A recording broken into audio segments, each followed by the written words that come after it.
Okay, hello everybody. I am so excited today because I have a, very special guest with me, and that's a very renowned psychologist, Dr. Jeffrey Mishlove.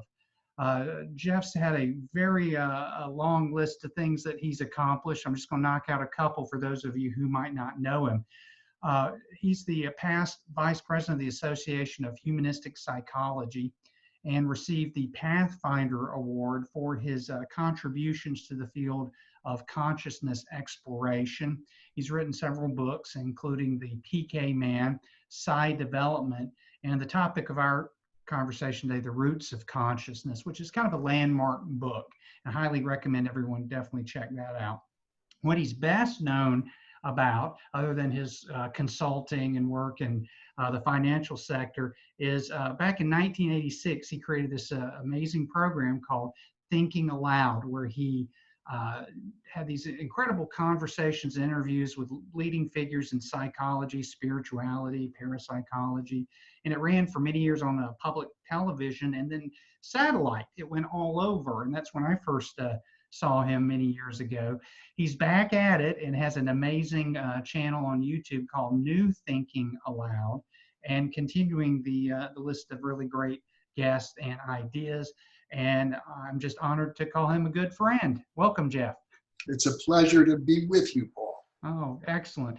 Well, you've been very kind out of your busy schedule to talk to me for just a little bit about consciousness. And as I mentioned to you, this is a topic that it seems not a lot of psychologists and certainly psychotherapists have, I guess, a depth of understanding that I think is warranted. And maybe it's my aging, but I find that the study of consciousness is almost, the way I look at it now, one of the most fundamental things that we can study in our field. And I'm beginning to see not just the field of psychology, but many fields. So with all the people that you have talked to, researched, and interacted with, have you come up with kind of an idea of how to define consciousness from what you've learned? Well, I suppose it's the subjective first-person awareness that we each have inside of ourselves. Like, what is it like to be Paul Leslie? That would be one way of thinking about consciousness. Right, right. And it seems to be, and that's probably one of the most direct and easy to understand explanations, because I find, particularly when I'm teaching undergraduate students, just this concept of awareness, it's you know how Lao Tzu said, those that don't know talk, and those that do know, it's like the words just fail us because it is something that is beyond words, isn't it? Well, the problem with defining consciousness is that in effect you're using consciousness to define itself, right? And that almost begins to create a paradox. It's kind of like the M.C. Escher drawing of the hand that's drawing itself, kind of thing. Yeah. Well, could you talk a little bit about physicalism? This is a view of consciousness, and it's probably the one that most of us initially learned about consciousness. Could you kind of give an overview of what you've kind of understood from that theory of? Yeah, the materialist view or the physicalist view would maintain that consciousness is an epiphenomenon, a byproduct of the activity of the neurons and the brain, basically, that once you have a certain degree of complexity, then consciousness just sort of automatically appears. One of the leading philosophers of physicalism, John Searle, is a person I've interviewed, a very interesting man. And the way he put it is that consciousness is to the brain as digestion is to the stomach. Yeah, yeah. And that, at face value, that sounds very logical. Right.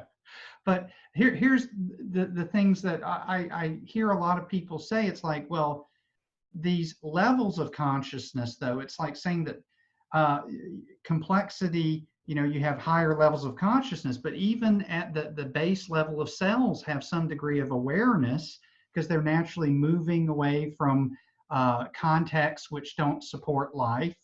And, how do we, I guess what I'm trying to ask is, how do we make peace with it that it is all physical? Well, and there's a lot of problems with physicalism. I think the most logical arguments, the most rigorous thinking I know about consciousness shoots down physicalism.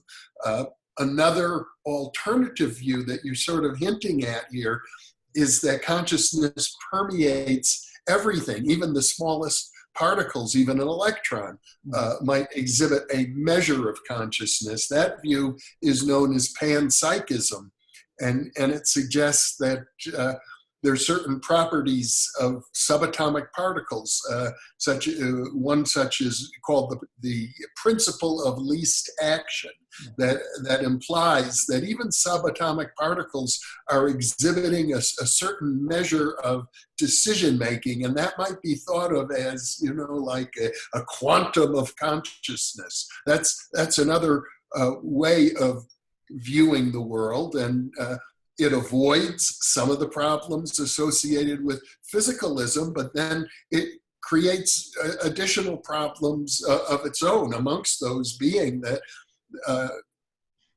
there's very little direct evidence of consciousness in subatomic particles, although I think you could go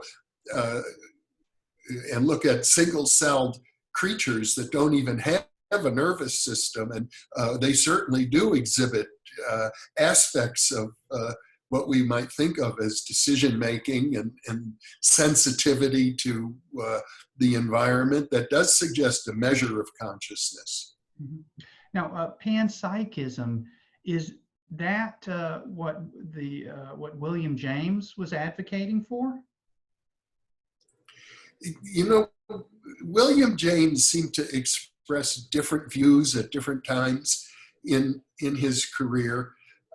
His classic essay on the stream of consciousness refers more to the contents of consciousness and how they arise, rather than the actual nature of consciousness itself. At one point in his career, he was very influenced, at least briefly, by Swami Vivekananda, the Hindu Swami who was visiting the United States to attend the World Parliament of Religions, I think in 1894.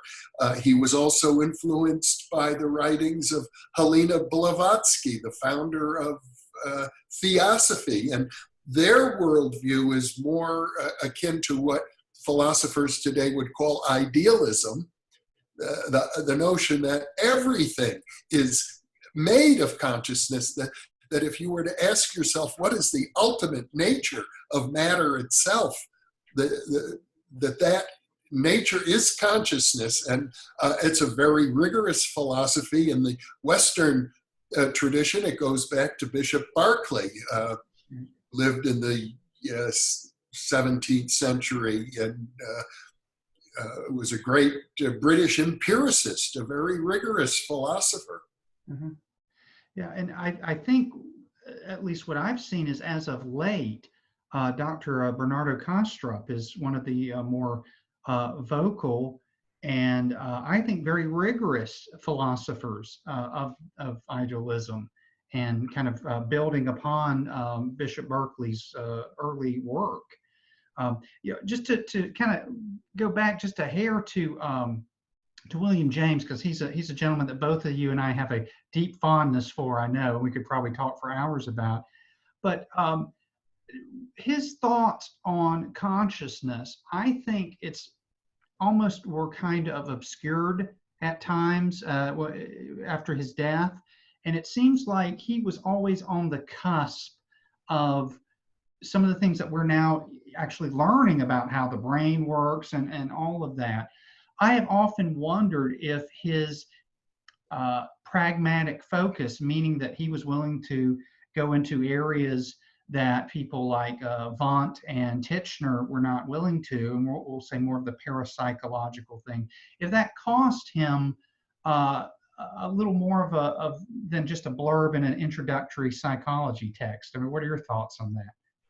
Well, William James died, I think, in 1909 or 1910, and shortly after that, by about 1920, the behaviorist movement emerged and really took over psychology. And William James was advocating that psychologists should study consciousness. I don't know that he reached a final conclusion about it, but he felt it was of essential importance. But then the behaviorists said, no, we have to look at behavior. That's scientific. Consciousness is still too muddled and metaphysical and obscure.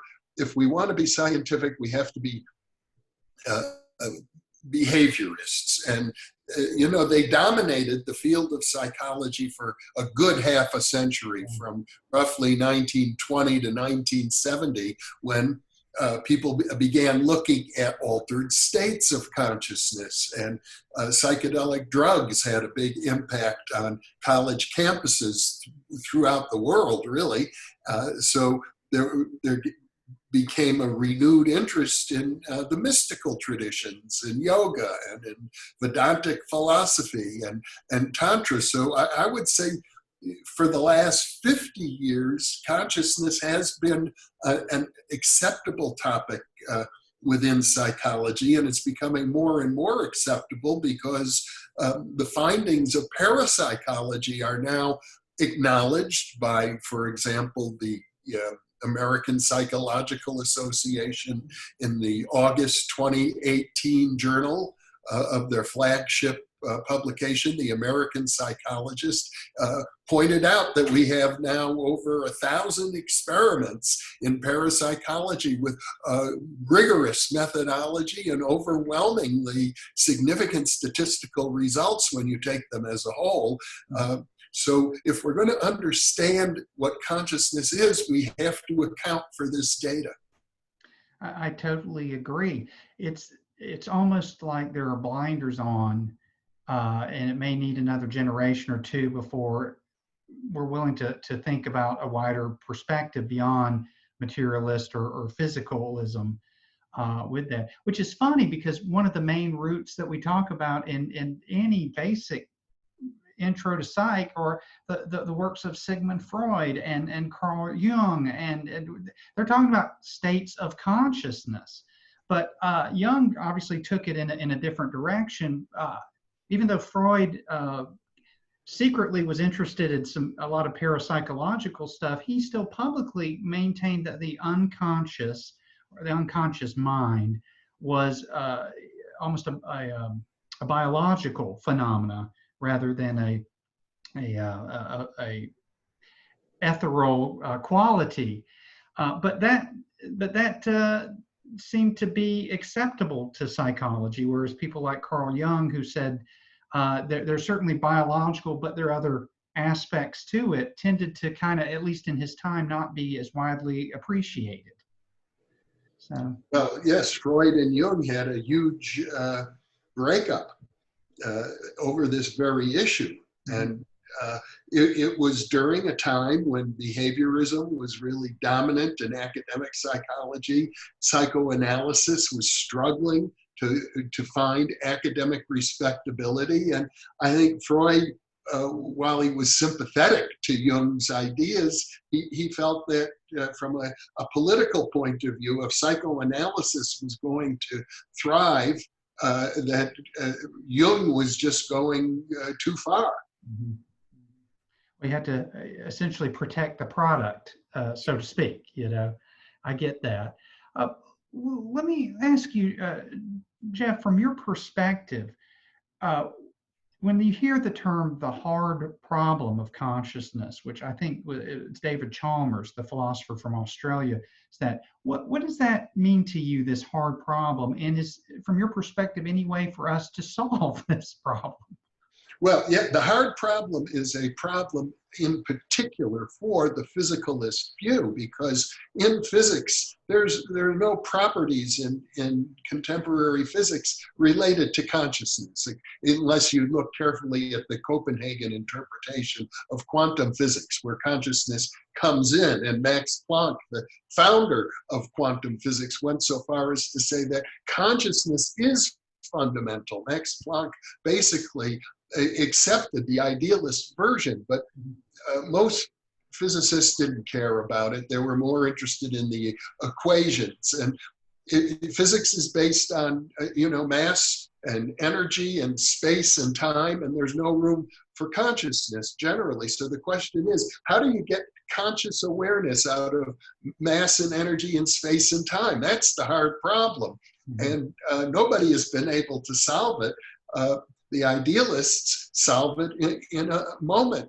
Bernardo Kastrup, who you referred to earlier, says consciousness is primary. It's the first thing that everybody knows. The assumption that there is something called a physical world out there that is not conscious is an unnecessary assumption. If you use Occam's razor, you wouldn't make that assumption. Mm-hmm. But that's the only assumption that we can at this time measure. The way that we'd like to measure it, the way that we say, well, the brain, you have brain damage, and then the person's unable to process things. You have brain death. So the person's dead. It's all. But then there are other people that say, well, what if the brain is just a receiver? And then much like if something happens to this connection in the computer, you and I won't see each other, and it'll be defunct, which hopefully it won't happen while we're talking. But how does one really know that? And is there any way to know that other than people who have experienced that very scenario? Well, one of the points that Bernardo Kastrup makes, of course, is that we can do normal science and make measurements even from an idealist metaphysical position. It's not going to change the way we do science. But if we want to be absolutely rigorous about it, he points out, and I think he does it skillfully and eloquently, that the idealistic metaphysics requires the fewest extra assumptions, because everybody's first experience is their own consciousness. That's what William James called radical empiricism, as a matter of fact. That was his final book, as I recall.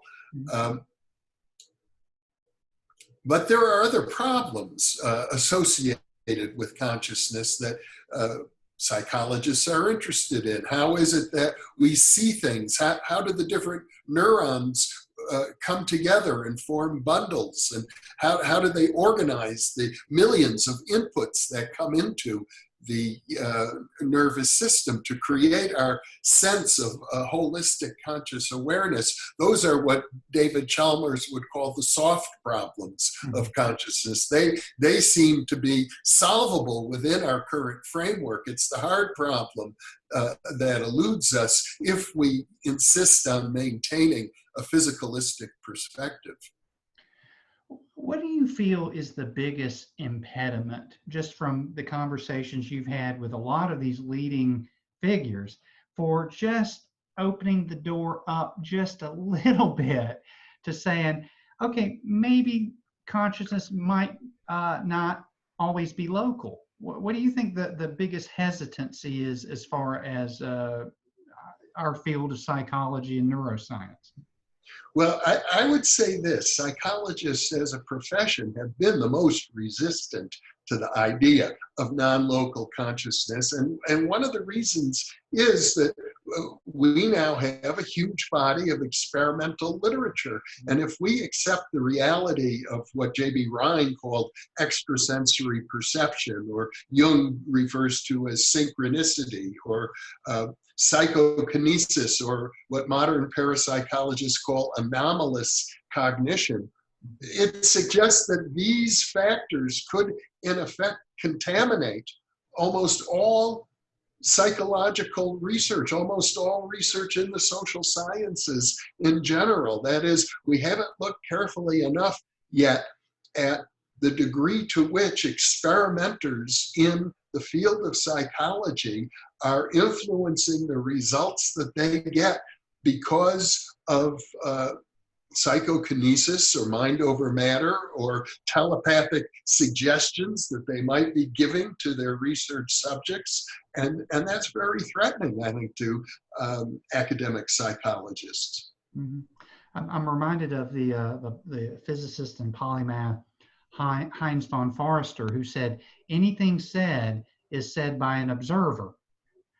And that was his final word on this idea that anything could ever be truly 100% known, because it'll always be an observer who is observing it and then stating. And we may all agree that when I drop a pin that it falls down, but we can't say with any certainty, other than the person dropping the pin, what happened on the inside to cause the pin to drop. And it's almost like, I mean, this is just my opinion, it's almost like we want to play a little hard and loose, quick here with the assumptions that we have about consciousness. And a lot of these assumptions, either if they've been tested and been given an alternative results, they get ignored, or we're just not willing to go there. And to me, that's a little disheartening, I guess. I mean, you've been at this for a while, so I guess you're comfortable with heartbreak in the field, but it's just a little disheartening that we can't just take that extra step.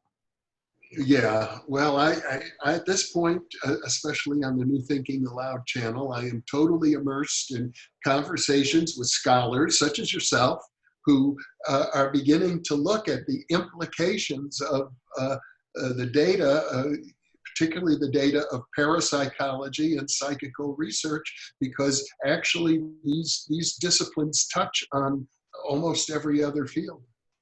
If a person finally accepts or just has this idea that consciousness is primary, or the mind is non-local, what does that mean for them? It almost means to me that they'd have to view mankind differently, their fellow human differently. They'd have to look at the world around them differently. It's almost like the barrier then falls, and we might have to be a little more kind, maybe even a little more, dare I say, responsible for our thoughts, emotions, behaviors, and certainly actions on the planet.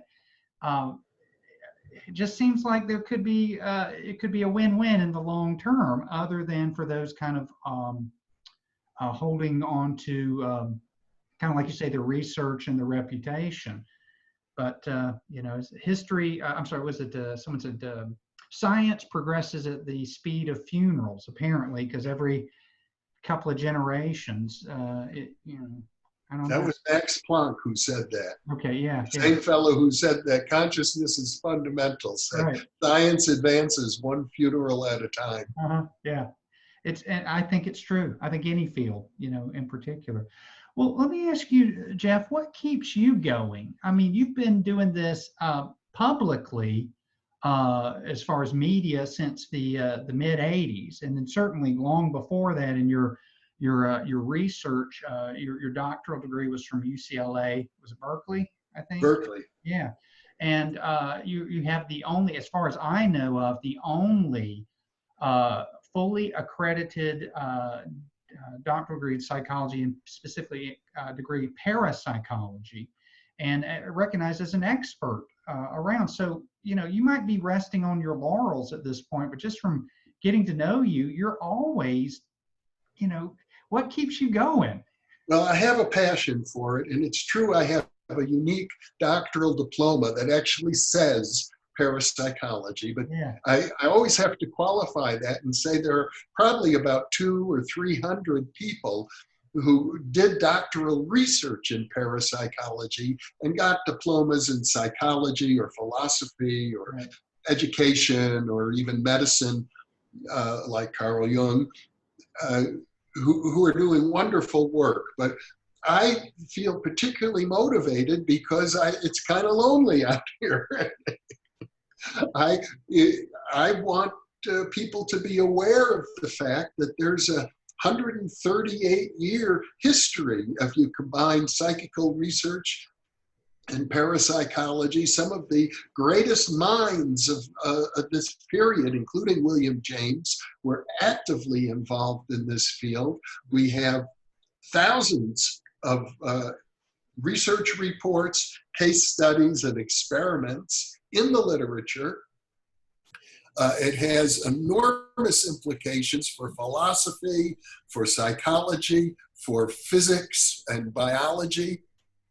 And I, just want to share the good news. And I also think that what distinguishes my work from parapsychologists who get their degree in, let's say, psychology, is that I've always been open to the mystical literature of the world. I felt that parapsychology is as much an outgrowth of shamanistic and mystical traditions as it is of experimental psychology. And the mystics in every culture will tell you that when they achieve a state of mystical awareness, or what has been called cosmic consciousness, they come to recognize the unity that ultimately we all partake of one consciousness. Mm-hmm. Everything is united at the deepest, most fundamental level of reality, and that's a profound insight. Mm-hmm. Do you think your work has made you a better person?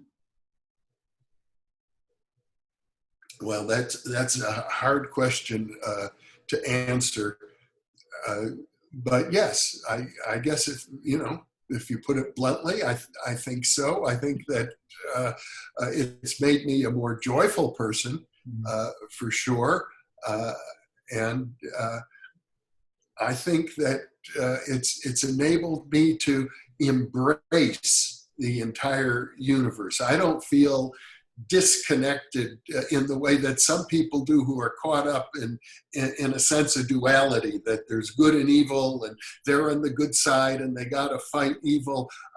My perspective is a little different than that. I think that good and evil are products of the mind, actually, and the ground of being is the same ground of being for the things that we call good and the things that we call evil. And each one of us actually is part of the whole picture. So I have a very holistic point of view, mm-hmm. and I think it served me well. I think so. And for anybody watching this who's watched you for years on TV or internet and all, I will tell everyone, if you think he seems like a really nice guy, he's actually a little too nice. Let's put it that way. Really, what you see is what you get. And the reason I ask that is that because I feel that your exploration has been a way for you to kind of, like what you said, connect in your own way with that ground of being. And I think you have done just a wonderful service over the years, just bringing different viewpoints. Because people who watch your program, if they really watch your program, there's some guests that may seem out there, but then you also have some very more mainstream people as well. And I think you're giving a voice to as many different viewpoints as you can. I think is very beneficial, specifically as we're talking about consciousness, because for a lot of us, we would have just kept with that general psych textbook of it's all in the brain and it's just the neurons firing and that kind of thing. Well, do you have any parting thoughts on consciousness in general, or people who are new to this, who are watching this? And well, there's a branch of philosophy and psychology we didn't discuss, and they claim that consciousness is an illusion of sorts. Oh yeah, Daniel Dennett is one of them. Daniel Dennett maintains that point of view, and Susan Blackmore, who began her career in parapsychology and then decided to join the skeptical camp, also considers herself an illusionist. And I'd like to understand it better. I have to admit that point of view just kind of escapes me. How is it that one can claim that consciousness is an illusion? I don't, honestly, I don't get it. And